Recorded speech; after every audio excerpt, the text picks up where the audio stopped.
এয়া আজি আমাৰ ৰেচিপি আলু পনীৰ। ৰেচিপিখিনিৰ বাবে আমাক লাগিব আলু, বিলাহী, পনীৰ। এয়া জ্বলা বটি লৈছোঁ অলপ। ইয়াতে আমি কিছুমান মছলা লৈ লৈছোঁ, যেনে হালধি, জিৰা গুড়ি, ৰঙা জলকীয়াৰ গুড়ি আৰু আদা বটি লৈছোঁ।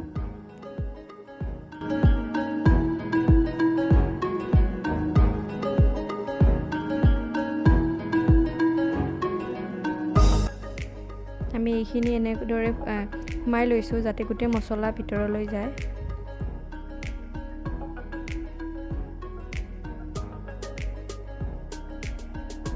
এতিয়া কেৰাহীত আমি তেল দি দিছোঁ।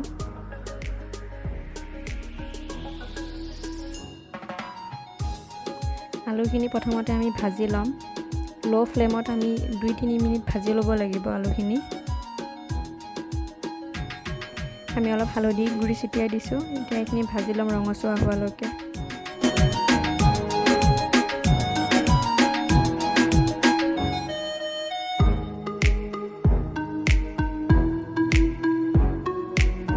গুড়িখিনি ভজা হৈ গৈছে।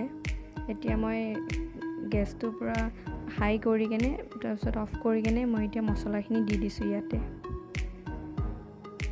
মই মনত ৰাখিব যে মই গেছটো নুমাই দিছোঁ, নহ'লে মছলাখিনি দিলে গোটেই গাত ছিটিকি আহিব।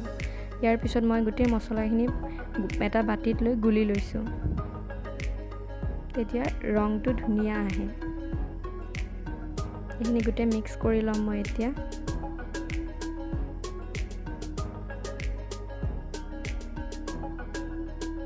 এনেদৰে এইখিনি মোৰ মিক্স হৈ গ'ল। এতিয়া মই সেই গৰম তেলতে দি দিম।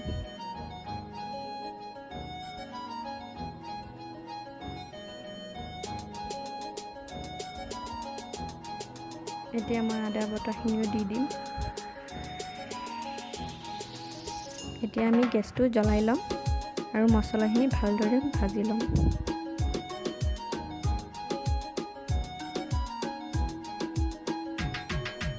মছলাখিনি যাতে তলত লাগি নধৰে তাৰ বাবে সঘনাই এইটো লৰাই থাকিব লাগিব।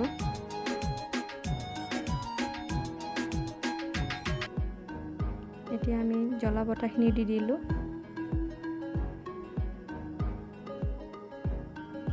এনেদৰে গোটেইখিনি মিহলাই ল'ম।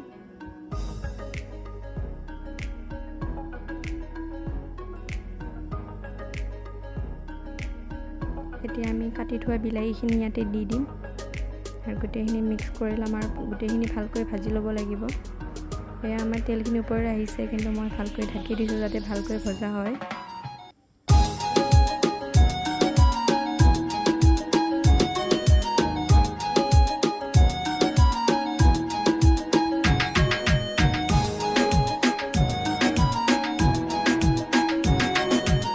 এয়া আমাৰ মছলা প্ৰায় ভজা হৈছে। এতিয়া ইয়াতে আলুখিনি দি দিছোঁ।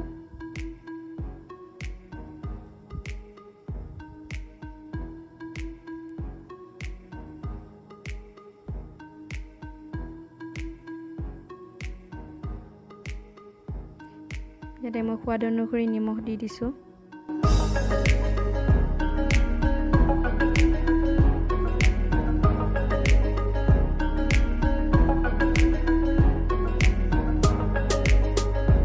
মই পনীৰখিনি ভাজি লৈছোঁ।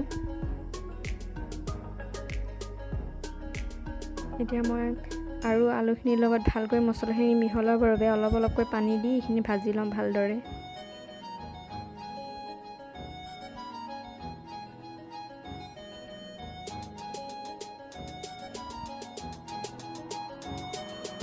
ৰেচিপিটো আমি গেছৰ ফ্লেমটো ল' ৰাখিব লাগিব। আমাৰ এতিয়া পনীৰখিনি ইয়াতে দি দিম।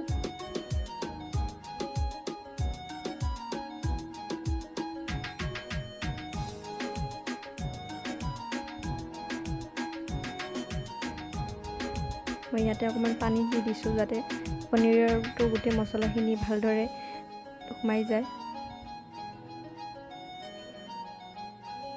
এতিয়া মই পানী দি দিম। ইয়াতে মই অকণমান বেছিকৈয়ে পানী দিম, কাৰণ আলুখিনি যিহেতু গোটাই গোটাই আছে ভিতৰত সিজিব লাগিব, তাৰ কাৰণে অলপ বেছিকৈ পানী দি ল' ফ্লেমত মই এইখিনি 10 বা 15 মিনিটলৈকে ঢাকি দিম।